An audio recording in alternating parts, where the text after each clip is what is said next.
hi, I'm the killer awesome trucker. I'm the real one. Yeah.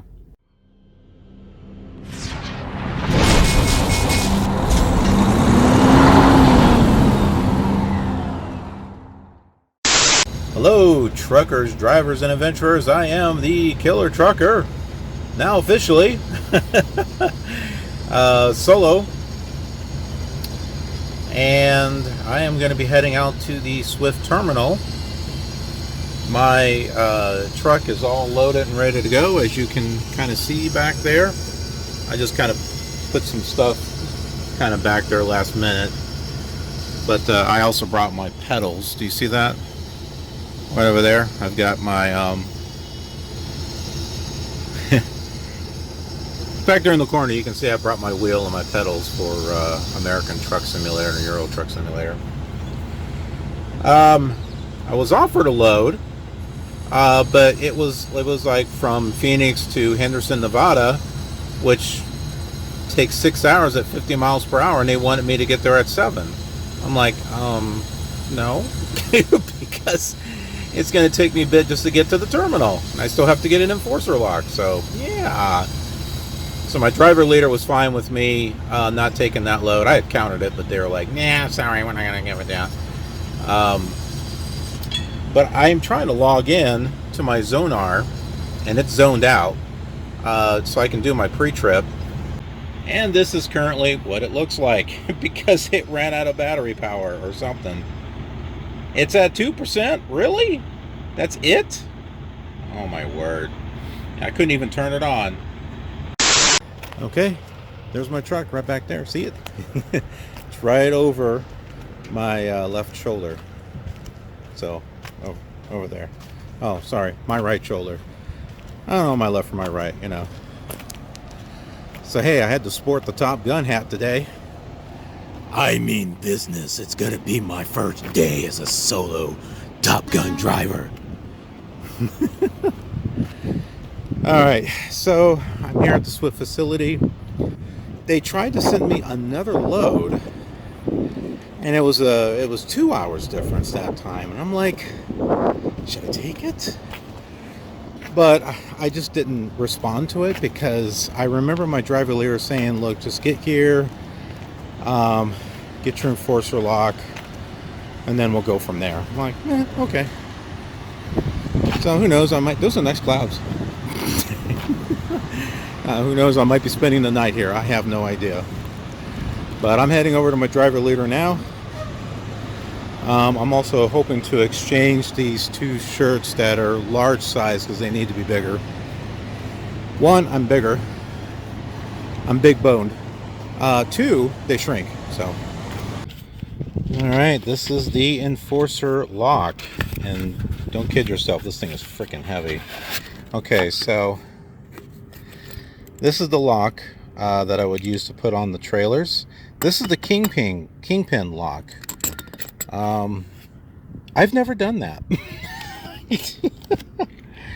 I guess it's to put it on the... No, that's right. It would be on the yeah, it's on the trailer. So, yeah, but yeah, this thing is the heavy thing right there. That is freaking heavy. Yeah, but there we go. There's my enforcer lock. I just contacted my driver leader, let her know that I got my enforcer lock and everything, and there was a load on here that was rescheduled for tomorrow, and I thought, oh, well, maybe I can just take that. But apparently they took that away from me. But yeah, just contacted my driver leader, let her know, hey, I'm ready to go. She's like, all right, I'll let the planners know. And, well, now we're just kind of waiting until everything is all ready. So, I don't know, I got a couple of waters from the driver qualification building. I'm going to put one of here in the fridge. So, it's like 90 degrees out there. It's hot. Alrighty, we got our first load. Well, I haven't been dispatched yet, but I accepted it. So it's Tolleson, Arizona to St. George, Utah. So we'll wait for that. It's going to be 415 miles, 7 hours and 8 minutes. I can probably do all that today, but we'll take a look and get an idea as far as some places that we can stop along the way. Okay, so we have instructions to find trailer 180353.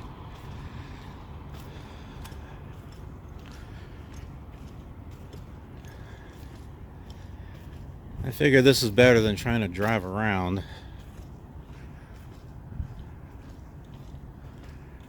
Let's see what we can find here. There's a 181445. And there it is. 180353. What does the back of this thing look like? Hopefully not bad. Yeah, I think it's okay. Hello? Echo! As you can see, I am just about backed up underneath here. Looking at it, it looks like it's high enough for me to just bring it right on back. So let's do this. As my mentor told me, it's a 3-step process, although I have a 4th step in there, and we'll take a look at that. So step 1 is to get it connected. The release arm is in, that's good. And if we take a look, it should be all the way around. Yeah, I see it. Yeah, so the locking jaws are around the kingpin. So that's good.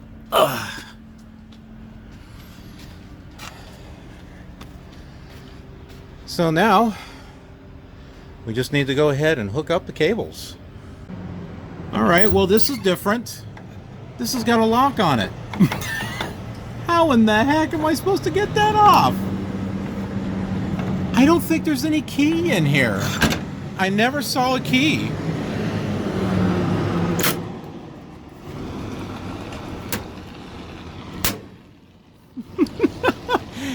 The challenges continue to happen, my friends. What the heck? I'm like, I can't hook up the cable. Step 2 is incomplete. Okay, this is interesting.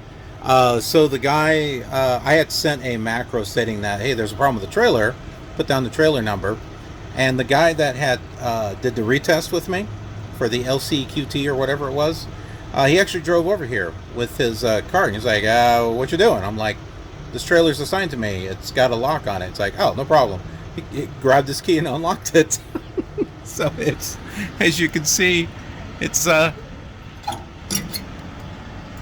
all there now. I think you can see it. Yeah, right there. All right, step number 2 is complete. The next step, step number 3, is to get the landing gear up. And we'll want to make sure it's up on both sides. Now the way that I remember this is that I like to think of, you know, the righty-tighty, lefty-loosey. Well, since we're going to loosen this and bring it up, it's counterclockwise. That's how I remember it. All right, landing gear is up. And it's up on the other side as well. Remember, we got to do a light check and everything, make sure the lights are working on here.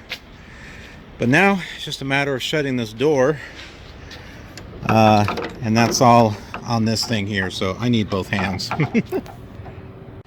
Okay, the other thing is to check the tandems, which it's not exactly at the 40 foot, but I think it's good enough. I don't think it's going to cause us any problems. So let's go ahead and do a light check.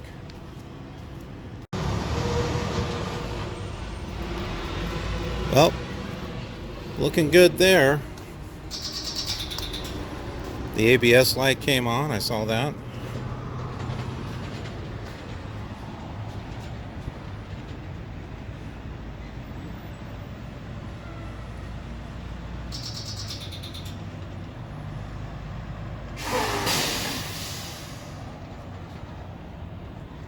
So far looking good. Saw this light up over here.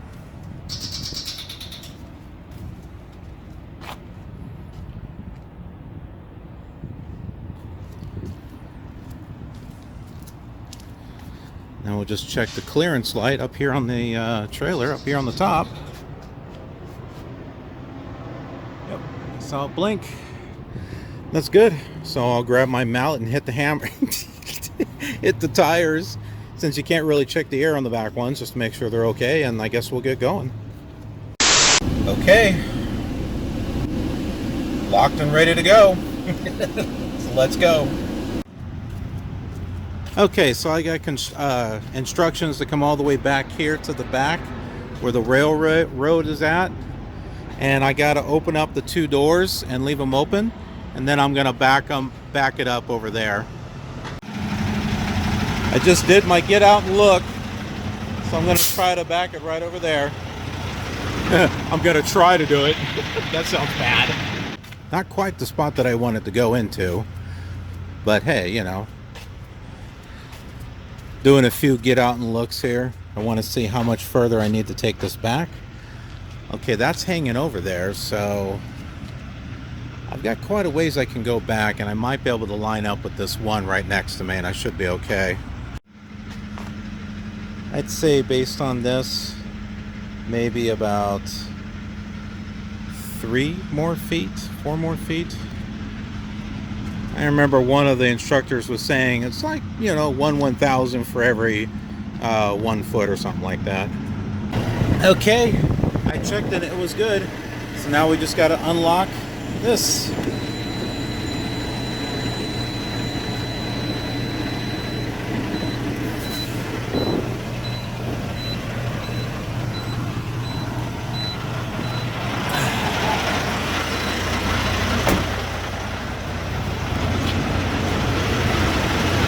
So step 1, you can see it's released.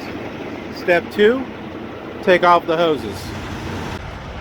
Step 3, we got to lower this down. Remember, it's like tightening something, so we're going to do it clockwise. And we're going to do it so it lifts the trailer up just a little bit to relieve pressure off of the back of the tractor. All right, we're disconnected and we're going to be heading over there to look for the loaded dry van. It's 151574, something like that. There it is, 151874. Let's just take a quick look. Okay, that looks good.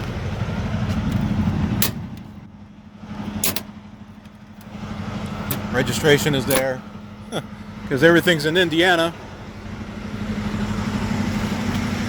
Looks good. I just need to back it up.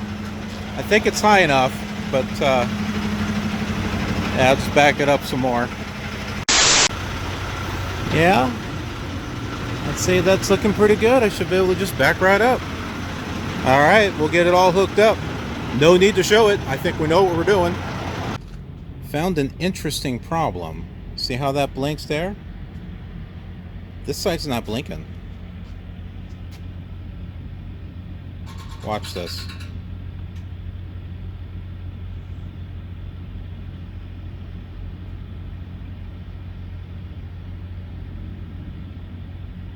See, it's not blinking. It's doing the same thing over here too.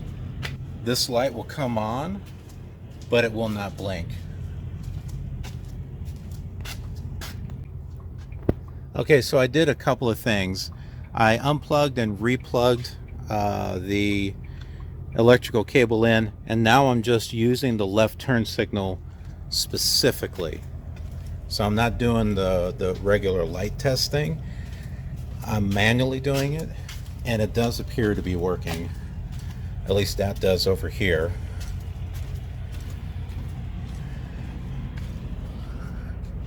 And it's blinking over here too. Good. So, good deal. I can put my enforcer lock on and raise the landing gear, and we'll be good to go. We have to christen the event. Yes. Brand new lock, first load ever. Yeah. There it is. Yes. Okay, well, I've got everything hooked up. It took me a little bit to get the landing gear up, but it could be a heavy load. But with that in mind, there is a, if you can see my finger or not, I don't know. Right over there is a scale, and they told us that we have to bring the truck and the trailer over the scale and weigh it. So that's what we're going to do right now. Holy smokes. Okay, so that was a bit of a long drive. What was I going up? Route 93 or something like that, from Phoenix. It's in American Truck Simulator, I know that. So if you're going to go to like Kingman, you're taking like this route 93 or something like that, and it goes all the way up to the I-40, and then it allows you to go west. Yeah, that's what I took. It took a lot longer than American Truck Simulator, from what I remember.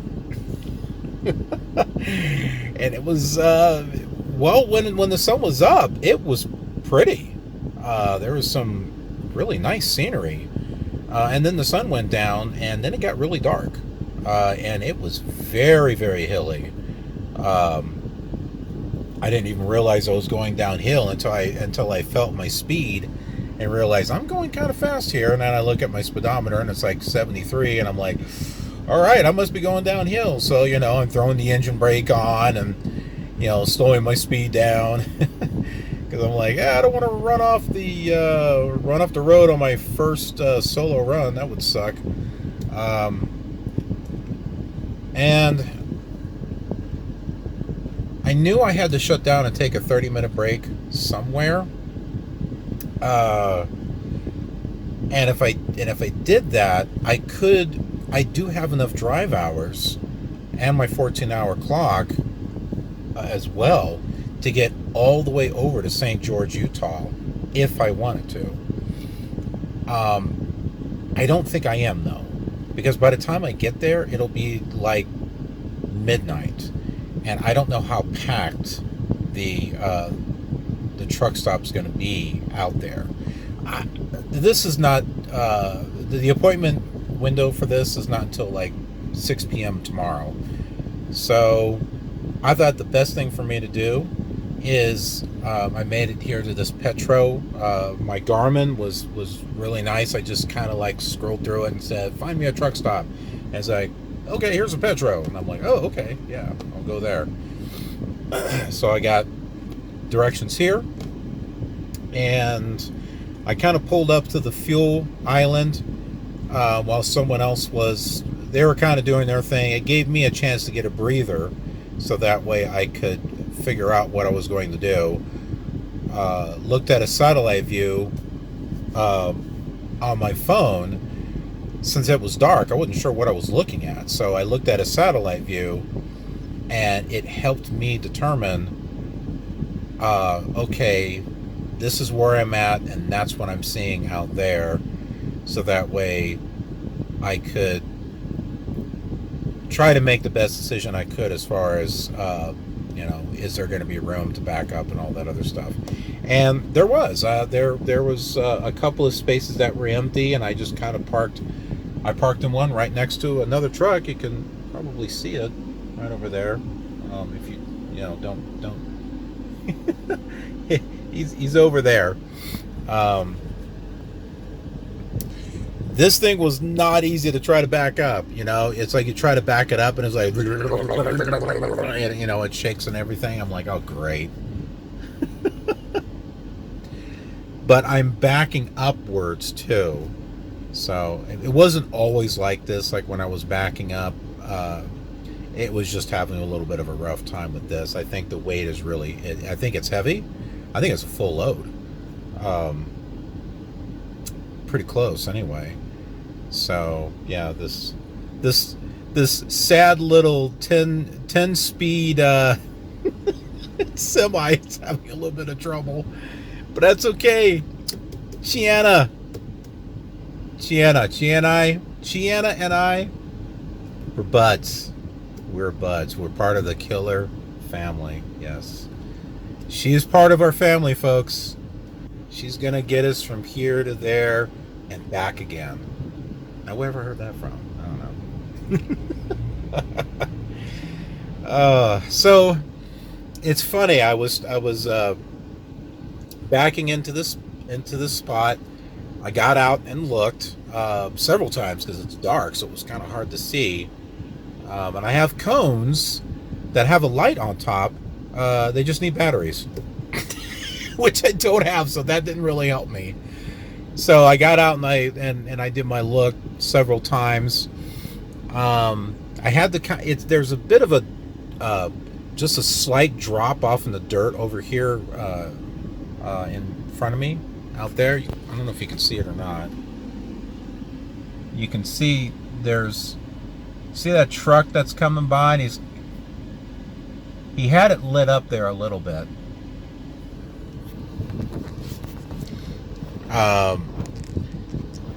So yeah, I kind of did my pull and kind of did like a 45 type of thing, pretty much based on what my mentor had shown me, and got myself at an angle, and then started coming back. It was a little rough backing up, but I didn't want to hit this truck next to me. Obviously, I don't want to be a Swifty Swift driver. So I got out and I looked. I like several times. I'm like backing up, you know, it's all shaking and stuff. I'm getting it, you know, closer. One truck got mad, went around.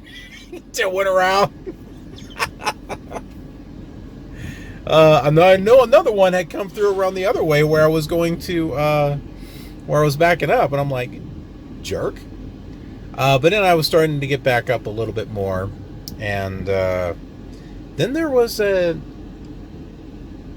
I don't know if he was Romanian or Russian or what, but he was behind me, and he said, hey, you know, you need some help. I can spot you, you know, but there was plenty of room back there.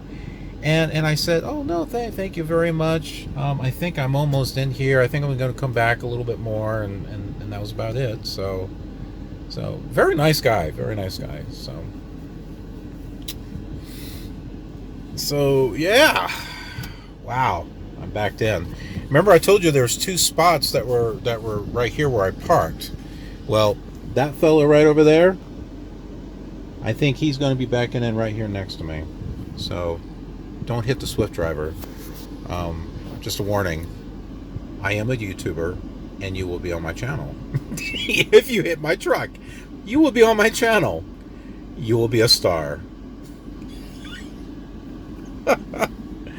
Oh my word, I'm tired.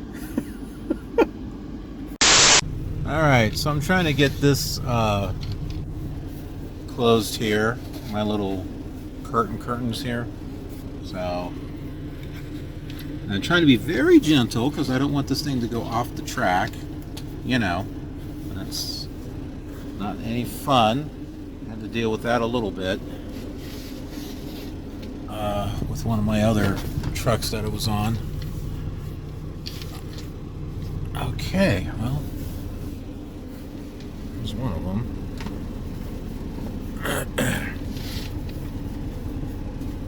Well, that wasn't quite what I wanted to do. I figure, hey, you know, let me kind of put it up like that there. Alright, so now I just need to do the other one over there. Top Gun, man. With pretzels. Alrighty, I am ready to start getting some sleep. I know the truck has... Hi. I know the truck has Opti-Idle, but I haven't quite figured out how to use it. Oh, hi, I'm the Killer Awesome Trucker. I'm the real one. Yeah.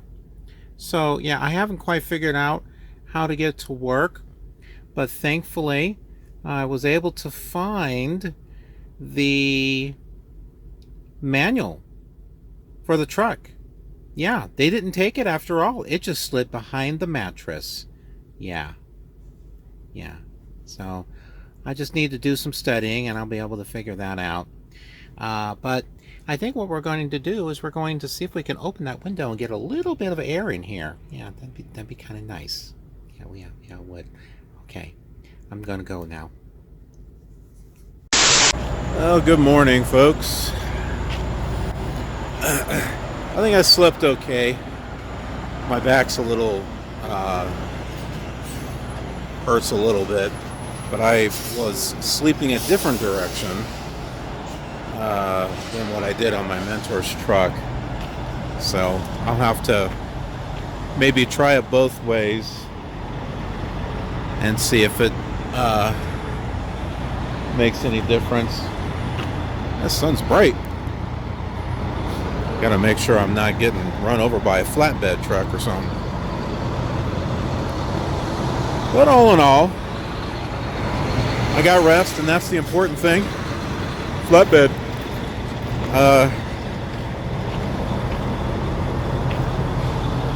We still got 4 hours to go, but I'm gonna go ahead and we'll get some things straightened up here, and we'll plan out the rest of our route.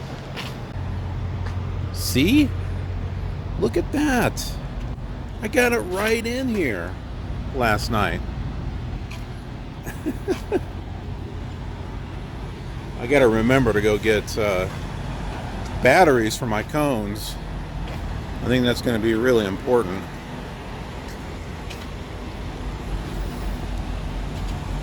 Yeah, so we're 20 miles from Kingman, Arizona. You can see there's a lot of drivers that just kind of parked, wherever, you know. That was all empty, though. There wasn't all these drivers there. So I took the opportunity to back in. So I had to come out in the dirt a little bit when I was, straightening up and doing a pull-up and stuff. But, yeah. I'm proud of myself. Oh, look. A Volvo parked next to me. Did I show you folks that I have a fridge? I bought a portable fridge here. I don't remember if I did or not, but yeah, there's the refrigerator section. This is the freezer section. You can actually make it all one section by pulling this divider out if you want to, or you can control the temperature of both sides. So I kind of actually like having it's. I mean, although it's kind of in the way, and I was hoping I'd be able to squeeze it up there. I can't. It does allow me to have more room for storage and stuff, so it's not such a bad thing. And this holds a lot more than what would go in there anyway, so yeah, I'm pretty happy with that. So I'm having myself cereal for breakfast. Sugar cookie toast crunch. Okay, so it is going on 9 o'clock in the morning right now. I think we're gonna lose an hour going into Utah, so we got to be there by 6, which means if it's going on 9 now, it's going on 10 there. It's going to take us 4.5 hours to get there, at least. That's about 2:30 or so. So what we want to do is we want to break it in half. So that's what we'll do. I'll show you the route up here in the corner. That's from the Swift GPS thing. And then let's take a look in here and see if we can find, looking mainly for Nevada, because we're not going to be in Arizona too much longer here.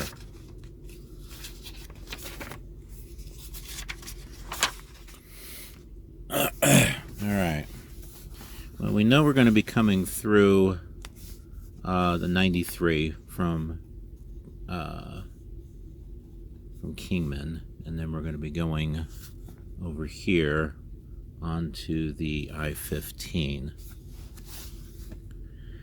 So the question is there a rest stop anywhere in here? See, we'll be going through Arizona again just a little bit. I kind of just want to drive through this area here, not really take a break. But there's got to be a rest stop or something that we can take along the way. I may not be able to completely plan this out with this, but I think some cases I can, and some cases I can't. Oh, okay, here it is. Yeah, so we'll be coming up this way. It doesn't seem like there's really anything. The red marks. What are the red marks? Oh, way station locations. Okay. Well, that's good to know. So we know there's going to be a way station coming in, which makes perfect sense.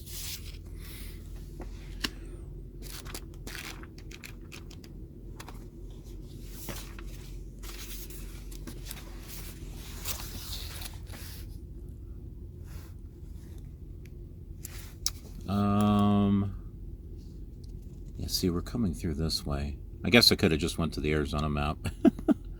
I don't see any rest stops or anything.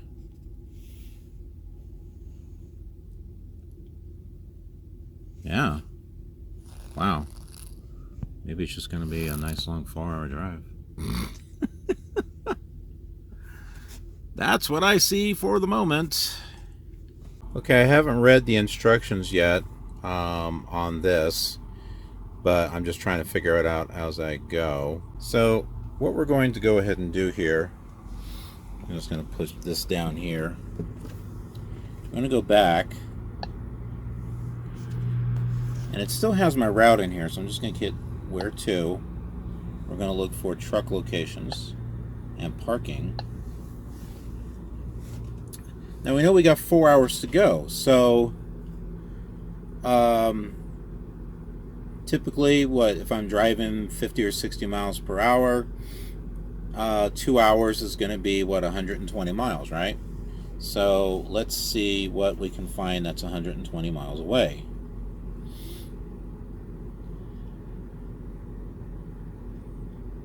This is along our route, which is kind of nice. Okay, so oh, perfect. There's a There's a rest area right here. I think that will work. And we can add this as the next stop. Going to McLeodville Rest Area southbound on Interstate 17 in Yavapai County, AZ. There we go. So it's going to give us directions on how we need to go. And it's also going to let us know, hey, we got 6% uphill for 2.3 miles and 6% descent for the same. And what's nice is this thing will beep. It'll go boop.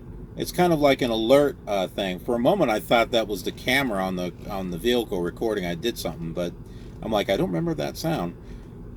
But it's something that gets your attention, and when I look at it, I'll see, oh, my speed limit is about to change, or there's going to be a change in incline. You know, I might be going up, might be going down, or there might be a sharp turn coming. So this is really a really great investment, I gotta say. Okay, so here are a few other things that I want to consider in regards to my trip planning. One, what time do I need to be there? Two, where am I going to be on my clock? And three, is it a live unload or is it just a drop? Number one, the appointment is 6 o'clock. 6 p.m. or 1800 hours in St. George, Utah. So that's Utah time. Let's see. I think Arizona and Nevada are on the same time zone for the moment, and then it switches again here in another month, or whenever daylight savings time changes, because Arizona does its own thing. So yeah, I think we're on the same. So basically, when we hit Utah, we're going to lose an hour. So I'm planning on leaving here at 9 in the morning, which is going to be 10 in the morning in Utah. So try to keep everything on one time zone to start with. So we'll think Utah time, since that's where we're going. We know it's going to take us about 4.5 hours to get there. That's with no stops. Let's just add in a 30-minute break or something. Or not even that, really. Because I'll have time to take a break when I get there. So 4.5 hours. Let's just add a half for a short break or something. So we'll say 5 hours. So 10 a.m. plus 5, that's 15, minus 12 because we're going over noon, and you get 3. So we'll be in St. George, Utah by 3 p.m., which means we still have another 3 hours before we can go and load up. Now there is a truck stop, or a scheduled fuel stop in St. George, that we can just go there, fill up, and go park, and we can wait it out. But let's think about where we're at here. So between 10 and 6 is a total of 8 hours right there. Now, will I be driving through that whole time? No. But there is my 14-hour clock I have to consider. So it's going to consider a 14-hour shift. Driving, not driving, whether you sleep for 15 minutes or not. It figures that all in a 14-hour period. And remember, when we get there, it might take an hour to load or unload or anything like that. Yeah, it's kind of crazy. So maybe leaving at 9 a.m. here /10 Utah. Maybe we should push back an hour. Maybe we should leave at 11, because then 11 o'clock Utah time plus 5 hours is 16, which would make it 4 o'clock. So that's 2 hours. I'm already getting like new load information and stuff. Are they sending me back to Arizona? I don't know what they're doing. I just got a message. But 2 hours is not too bad. I don't know. I kind of like, I kind of don't want to stay around too long, but those are the things that I'm kind of thinking of. But yeah, that's what we're doing. I mean, nothing's going to be perfect. I'm going to make mistakes here and there, but that's why I'm doing this video series, so you folks can all learn from the things that I do, whether they're right or whether they're wrong.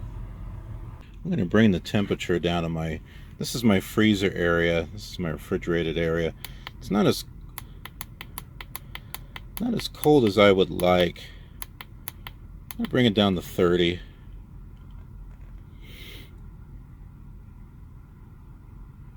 I don't think I can take this lower than, I don't know, maybe I can. Let's see. Nope, that's as low as I can go. 0. All right, good deal. So you can see this is already at 39. It was at 41. It's already at 0. So, yeah, I just noticed that the milk was not as cold as I like it. So, yeah, just went ahead and turned it down. And I guess if you lose power, this kind of works like an ice chest in a way too, so it'll stay cold for a while. Did my pre-trip. We're going to get ready here to go here pretty soon. I got my Garmin attached to the window. Took a little bit, but I got it attached to the window right over here, so it's real easy for me to touch with my hand and be able to see what's going on. And it doesn't block my view of the mirror there also. Ow. Except I hit my head on the ceiling thing. But yeah. I've also got my Bluetooth headset hooked up. It doesn't charge unless I have the key turned in all the way. But last I looked at it, it was charged, so it's all good to go. Alright, we are here in St. George, Utah. This is my required fuel stop. I pulled up a little too far. I managed to get fuel in, but I couldn't get the def in. So I was trying to cancel out of it. It wouldn't work. So I backed up, checked, make sure there was no one back there. But I backed up just enough. Then I went to go to the line, and then it stopped. Then I couldn't put any def in. I think there's going to be enough def to get me where I need to go. So yeah, I'm going to go into the pilot and check out a few things, and I guess I'll be, well, there's some work that I want to do. I want to fill out my log, the little log trip book that I've got with the information, and just get all the details and stuff that I need down, so that way when I get to the Costco, I'm just pretty much ready to go. So when I was backing up, I wasn't quite angled correctly, and when I was trying to back in, I was kind of over the line. I decided to park somewhere that was not, next to a truck. And there's not a whole lot of space, and there are other trucks, there are like 2 other trucks that wanted to get by, who are probably thinking, look at Sweetie Swift here. Didn't know how to back. I know how to back, I just haven't had a whole lot of practice doing it at a truck stop. It's a little different for you folks that have been driving 5-10 years or whatever. Give me a break. I'll get better. The idea is to get parked between the lines and not hit anything, which I did. I had to pull forward, re-angle myself, and I think I went into a different spot, but the point is I did it. And I didn't hit anything. That's the end goal. So for those of you who want to make fun of Swift or whatever. I mean, really. Now, if they hit something, okay. All right, fair game. But I didn't hit anything. I was taking my time. I went out, got out and looked. I did what I was supposed to do to make sure, that I didn't hit anything. So just got out of the store here. Didn't find kind of like what I want. Actually, some of the things I didn't find. Well, I got AAA batteries, but I mean, come on. What, you don't have Energizer or Duracell? Probably would have been twice the price, but then I got a Coke Zero, but then I saw this, which is a little different. Spicy dill. I'm going to be making myself some lunch here. Just some tuna wraps, and I think oh, that's right, I got mayonnaise. I know some of you are like, ew. Well, it's like a avocado oil mayonnaise or something like that. And I could put that in there with my tuna. Yay. I wondered if I was going to use that mayonnaise for something. Now I have some. Oh my goodness, on the way here, the truck just bounced really badly on some areas. I had my Garmin up on the window. It fell. It's okay, but obviously that's not going to work. Of course, the mount that it came with is probably not good, not the greatest. So I had to put that in a different spot. And then a couple of drawers opened, even though they were locked, shut. Yeah, they came out.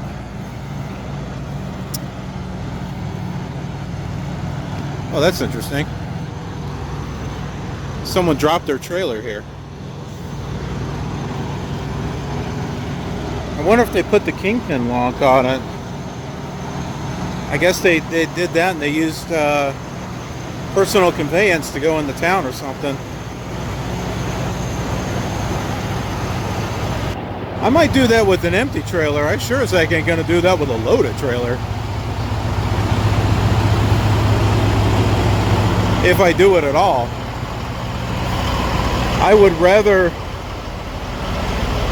rather park at a truck stop and then just go walk into town. Get some exercise.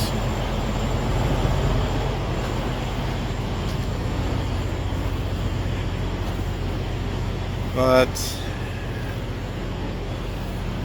yeah, all right. So I'm gonna get to work on some work stuff. Transfer this video footage over to the computer. That way I can edit it later. Still got to work on the episode before this one. Okay, so I've been working on my trip planning. For those of you that have Costco, if you have any Costco loads, you're going to have to get one of these delivery receipts because they won't give you an invoice, but you just fill it out with the dispatch date, delivery time. Mine's supposed to be 6 p.m., but I'll write that down. I'll write it down when I actually get there. Container number, I have no idea. Order is pickup, or the PO number, I think. I said this to my mentor, and he was like, "Oh yeah, that's okay." Trailer number, I put the trip number up on the top. The load origin, so I put down the Costco that was in Tolleson and delivered to the Costco in St. George. Then I put the number of pieces, the description of the articles, which is freight all kinds, the weight, and then the shipper bill of lading. And then I put in my tractor number, my driver code, and my name. And then they're supposed to write down, yeah, they got it, and the seal number and stuff. And I'm going to take a picture of the seal just as a backup in case they write down the wrong one. I'll be like, no, this is it. I'm like, no, here's a picture. So take a picture as a backup just in case. I wrote it down, but just take a picture so that way you've got a physical picture. And then I started making use out of my trip book here that I got that was in my driver qualification bag, and I got a review of that bag on the channel. So this right here, I made use of this. I wasn't sure if I was going to use it or not, and then I just decided, you know what, it might be a good idea to have a record of everything that I'm doing. And I'm going to take screenshots of all the trips and have them on file just in case. But so on each one you can put in all of your information that you got, the trip number, date that you received it, and or the date and time that your Macro 9 was sent, the pickup date, delivery date, locations of both, what your empty miles are, what your loaded miles are, all that information. This allows me to keep track of how many miles I'm driving and what I should be getting paid. So this is a good thing to keep track of. So that, I think that trip book is a good thing, and since it's a Swift book, it's designed around what Swift has, unless it's all standard across the board. I don't know. And then I've got the information for the second one here, which is basically taking the same trailer that I've got after it's unloaded and taking it straight to St. George, Jurupa Valley, California. Empty trailer. Wow, that's exciting. But apparently, I'm to take that trailer and then drop it off at a location and then pick up the trailer they've got. I think it's at a Walmart, and then head right back to Arizona again. But another thing that I did, and I'll put it up here, is I started doing my trip planning as far as, okay, where should I be shutting down? Because I got to shut down for 10 hours regardless, no matter where it is. So I figured after the load is done, I'm going to come right back here to this pilot, and I will park here for the night. I'll shut down for 10 hours, and then I'll get going early in the morning and start heading out to Jurupa Valley. And so I figured, okay, based on 50 miles per hour, how long is it going to take me? And then I added 2 hours on top of that to account for traffic, construction, anything like that. So I figured, okay, what time am I going to get there? And how many hours have I already driven by that time? Then I think what I'm planning to do is shut down there at Harupa Valley, which is good because I can use the shower and everything. And then in the morning, I will go to the next location and pick that up, take it to Arizona, and I figured out that time and what time that I'll get there, and basically shutting down. Like I said, you got to shut down anyway, so you might as well, if you got to shut down early, shut down early. I mean, if you drive it part of the way, you still got to shut down, so it's the same time no matter what, if you think about it. Unless you can pick up and deliver in one day with your hours, then that would be the only difference. But right now, the way things are working out, it's not. So for those of you who are wondering as far as my trip planning and how to do that, that's kind of what I'm doing at the moment. And then as we go to Harupa Valley, we'll take a look at the map. We can do that tonight.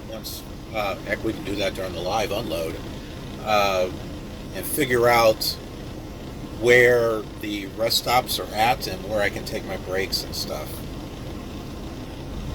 Right now we got another... Oh, okay.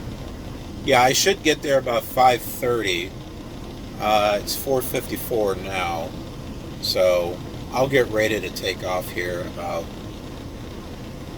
It's about 10 minutes to get there, so in about another 15 minutes I'll get ready to go. So we are here. That's not me. That's another Swift truck. There's one place for me to load in, so it looks like I'll be able to pull in there and pull straight and then back in straight, so that'll be good. It was interesting when I was getting off the freeway. I stopped because it not only did the light turn red, but it was a red arrow. But there were people in the lane next to me that were turning right anyway. Not supposed to do that if it's a red arrow, as far as I know. Maybe Utah's different. I gotta tell you, people here in St. George were rude. So I had to come in from that direction right there and then pull up and then back in. And that's, you can see my truck sitting there backed in. There were cars coming from over there, and they were trying, zipping around me. And then cars that were over this direction here coming this way and going around me. There's got to be another way out, for crying out loud. But yeah, I mean, they're like, see, and then cars from this direction. And so here I am. I'm trying to move forward, get myself angled so I can go back into that dock there, and everyone's being a dick.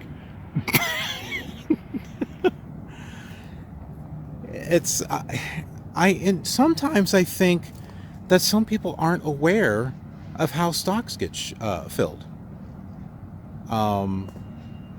They just take it for granted that stuff is on the shelves. And then when it's not on the shelves, they wonder why. Well, step one, the stuff has got to be delivered. And step two, you got to have people to be able to unload it and stock it and stuff. So, yeah, see how there's a car right there coming down? There was like a fleet of cars coming around me. I'm like stopping. I'm trying to move. Everyone's going around me, being a jerk. Oh, it's Swift. They don't know what they're doing. I know what I was doing. You just guys wouldn't let me do it. Yeah, so interesting times. So I got here a little bit early, but the appointment for 6 o'clock to get unloaded Well, they were busy offloading the other one, and maybe they're short-staffed, but they're saying they can't unload me until 7:30. And I don't know how long it's going to take. It could take an hour, half an hour. I mean, I had to open up the trailer doors. Here's something. I know they say this. Open up your trailer doors before you get to the back. Now, I was going to do that, but as you can see, there's a trailer on one side, and then the guy that was parked there had just left. He was parked on the other, and I didn't think, because I parked in, backed in just a little bit, and I was thinking I could get my doors open. Nope. So I had to pull up and undo the doors. He had to help me get these doors latched. Because I don't know, this thing was screwed up. This trailer, it's like they weren't lining up correctly or something. I'll show you. Okay, and then I'm supposed to put this chalk block down here. I guess it's supposed to chain to that, but it won't reach. I guess maybe they're trying to say it's supposed to go behind here, but that wouldn't make sense because this is on a decline and it's already bumped. It's not like it's going to go anywhere, so it would make sense that it would go in front of the wheel so that way it wouldn't go forward, but it's not. I don't know. Anyway, I was having problems with this. This chain was barely getting on there. I had to put it in there, and he had to help me kind of force it in there. Jeez, I hope I can get it undone.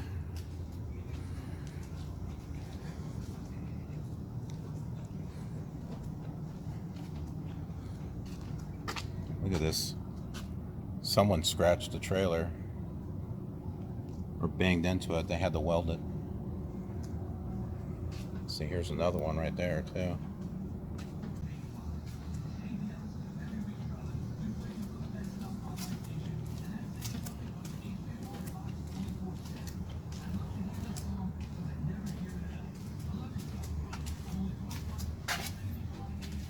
And so here's the other one. Look where this is attached. This was the closest I could we could hook it up to, and it's not even hooked up to the thing here. It's the first trailer that I've had to where it seemed like the chain was not in line with the actual hook. So, and if I couldn't have gotten it done, I guess. Well, crap, if I'd backed up, the doors would have just swung shut. I have a couple of bungee cords or something. That's what I need. I need some small little bungee cords so that way if I get in a situation like that, I can just hook it to the edge of it and then hook the other one. Yeah. That might actually work. Crazy stuff. So something else, when I was going into Las Vegas, there was a truck that was on the on-ramp coming onto the freeway, and I saw him coming. I was at regular speed. He was not yielding. He was not slowing down or anything. It looked like he was trying to speed up. And I didn't have much choice. I started slowing down, and then he started slowing down. This truck, it's a 10-speed. Sounds like a bicycle. It might as well be a bicycle. I might as well be doing the Flintstones thing with it and pedaling it. It might actually work better. It does not get up to speed very well, and pulling this load, it's a full load. I mean, there's stuff going all the way to the back in the front of the trailer. It's not able to get up to speed, and when I try to go forward, it's like, it's shaking. Does the same thing when going backwards. But yeah, once I had to slow down more, there was no way I could speed up in enough time. I had to really push my brakes, not hard, but I had to slow down even more for this guy to actually get by me. So, I mean, and it was close. Now, is that going to be a recorded event? I don't know. If it is, uh, we'll discuss it. Because quite frankly, I mean, I avoided an accident, and I couldn't change lanes. It wasn't safe to do so. So what could I do? If I had kept going at my speed, we would have collided. I had to slow down. The fact that he slowed down, well, that didn't help. I couldn't go. I had to slow down further. Otherwise, we would have collided. So, um, they shouldn't hold that against me. But who knows? Who knows what's going to happen? I'm going to be down to earth and direct with you folks on what goes on. I'm not going to sugarcoat it and paint a pretty picture. I mean, if I mean, I don't know. Swift may be like other companies, but they're big on safety. So, if you're going into Swift and you want to know what it is that you're about ready to step into, you'll find out here. And when climbing up it's real. Well, hold on. That part was blah. Trying to climb up the mountains, going into the Las Vegas area. This truck slowed down to like 22 miles per hour, pulling this heavy load. 22 miles per hour. Yes, I had my hazards on. If I could have put like flags and stuff on the back of my vehicle, I would have done that too. This thing was slow. Oh my goodness. Gianna! My girl Gianna. She's struggling. But, what was it? The I-15? I think I was on the I-15 out of Las Vegas going into Utah. When you cross that short stretch of area in Arizona where you're going winding around in the mountain and stuff, that was cool. That was really cool. And I wish I have a GoPro dash mount with an adapter to use my cell phone, and I can't find it. I knew I had it in the van with me, and I wonder if I left it there. Because I've been looking for it here so I can set up my phone on the dash and record some footage out the window.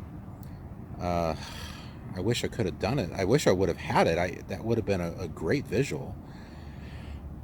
But what I'm going to try to find is I might try to find a tripod or something. I don't know.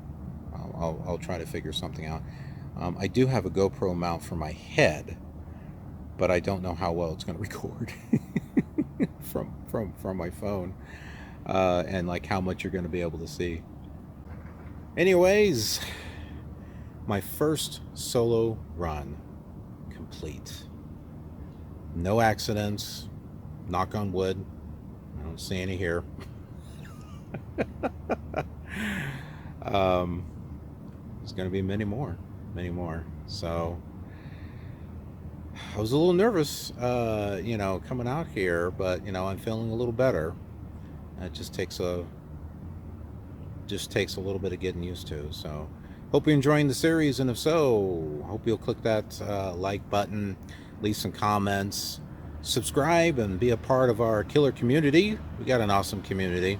Don't forget to check out the KILR Community Discord channel. Information is in the description field of the video. You should check out. Especially on my channel, you should take a look at those descriptions, because I load stuff into that description section. So, got to take a look. So yeah, I hope you'll subscribe and click that notification bell, and also check out my other social media links. So there's Twitch, and since I have a hotspot, a Wi-Fi dedicated Wi-Fi box hotspot box, whatever you want to call it. And I did a test on it, and I was able to stream no problem. So uh, yeah, follow me over on Twitch. You'll be able to catch me doing some live streaming of Flight Simulator and Truck Simulator, and I'll be getting back to doing some other things also. And I'll also do streams on YouTube as well. They're different. I don't do a multi-stream. Technically, you're not supposed to when you are a affiliate with Twitch. I know people don't follow the rules, but I'm just going to follow the rules and not give them a reason to go after me. You know what I mean? And besides, it kind of makes it special. I mean, people over on Twitch can see things that are different than what's over on YouTube. Eventually, the Twitch streams do show up on YouTube, just not right away. It's under a series that I have called KILR Twitch Streams. So, but if you like to see them early, they're there. And they're also unedited when you see them over on Twitch. When I bring them over to YouTube, I'll clean it up some. Sometimes there's like technical issues or some weird stuff. I just clean it up so that way it's a little better. Unless the technical issues wind up being funny, then I'll keep them in there. But yeah, and then I have other stuff, Snapchat, Twitter. I use that also to keep you folks up to date. And apparently, I now have the ability to make posts on YouTube. I didn't have that before. I think I must have reached a milestone, not subscribers, but I think watch time. I think I hit a milestone, so now I can make posts on YouTube. So that's kind of cool. So now I got to figure out what I'm going to post. Oh, I have an idea. Yeah. But yeah. Anyways, thanks so much for watching, and I'll see you on the next mission, the next trip. Have a killer awesome trekking day.